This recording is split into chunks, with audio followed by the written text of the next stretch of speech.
The galactic armada of the Zerath Dominion hung in orbit above Earth, a shimmering wall of blackened warships blotting out the sun. Their fleets had conquered 200 civilizations before this moment. Every species they met, whether proud, ancient, or defiant, had eventually bent the knee or burned. To them, humanity was nothing more than another minor species that had crawled too far from its cradle. Admiral Korath, Supreme Commander of the Dominion Fleet, stood on his command bridge, arms folded across his armored chest.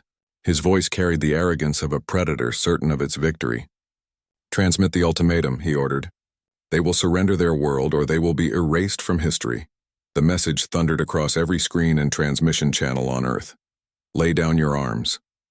Accept Dominion rule, or face annihilation." The aliens expected panic.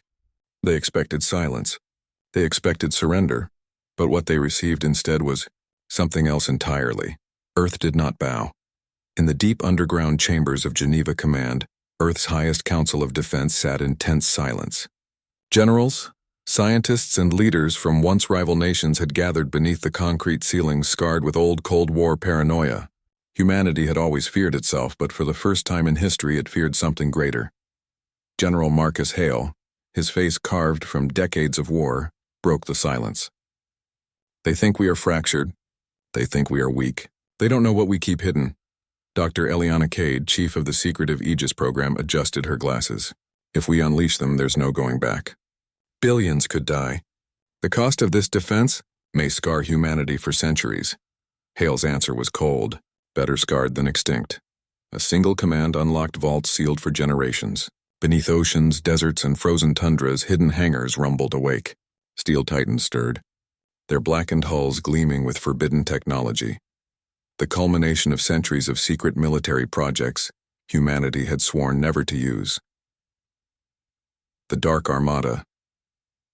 Born in shadows of paranoia, built in defiance of treaties and perfected through silent decades of research, these were not ships meant for peace. They were weapons designed to fight gods. When the Dominion scanners caught the first readings, their commanders dismissed them as noise. Humanity was primitive, barely clawing at the edges of faster-than-light travel. Yet what emerged from Earth's atmosphere shattered their arrogance. The first vessel was colossal, Erebus, a battleship forged from asteroid core alloys, bristling with rail cannons so large they seemed to pierce the stars themselves. Following it came Nyx, Leviathan, Gorgon, each warship named after Earth's myths of fear and death. Admiral Korath's mandibles twitched. "Impossible. They should not have this technology. This fleet is not in our archives." Humanity's ships were not sleek or elegant. They were brutal, angular beasts of steel, built not for aesthetics but for annihilation. Their black armor swallowed starlight. Their weapon systems glowed with restrained fury, and their drives pulsed with unstable power sources even Dominion science had abandoned as too dangerous. They were monsters, just like the species that had built them. The Dominion issued another demand. "Stand down or be destroyed," Earth answered with silence. Then the Armada moved. In the first clash, the Dominion's superior numbers swarmed like a tidal wave. Dozens of alien cruisers unleashed lances of plasma that could have melted cities. Yet Earth's warships did not scatter. They advanced, shields shrieking under the assault, armor plates boiling but holding. "Target the flagship," ordered General Hale from the Erebus's command deck. Massive rail cannons thundered, spewing slugs at a fraction below light speed. The first shot ripped through a Dominion destroyer, vaporizing it in an instant.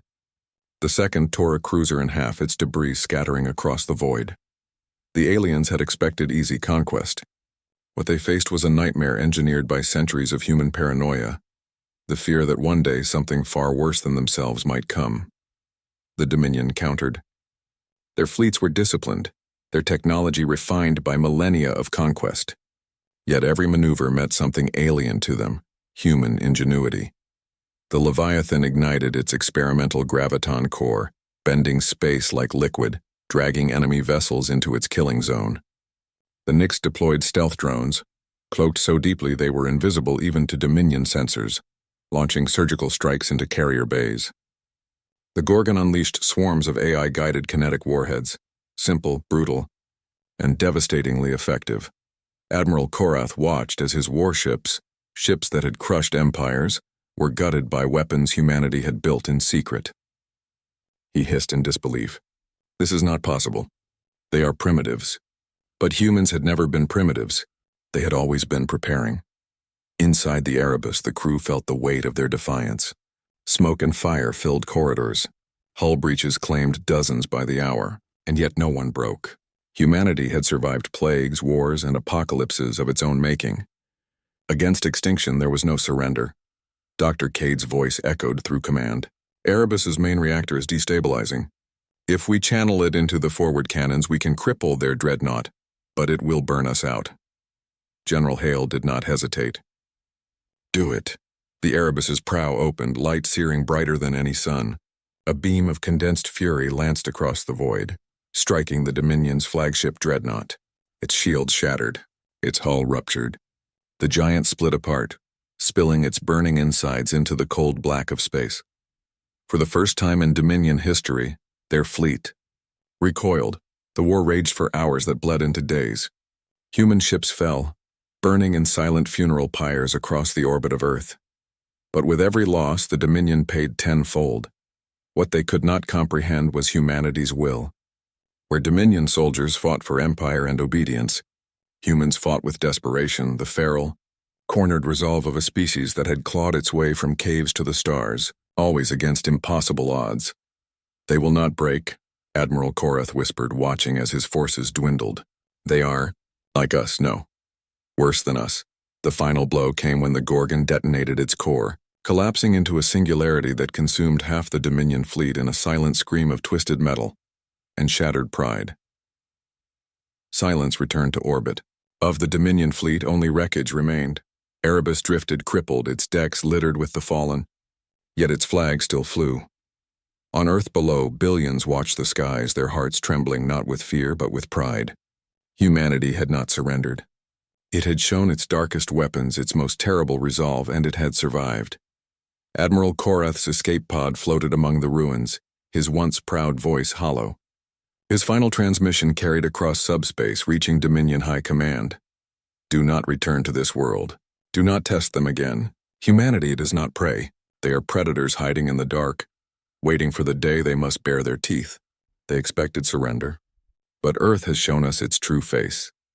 In the war's aftermath, humanity did not celebrate. Their victory was bought with blood, with weapons too terrible to keep hidden again. The Dark Armada returned to its vaults, scarred and battered but not destroyed, waiting in silence for the next threat. And in that silence, the galaxy trembled, because the legend had already begun to spread. Humanity does not surrender. Humanity responds. And when it does, the stars themselves burn.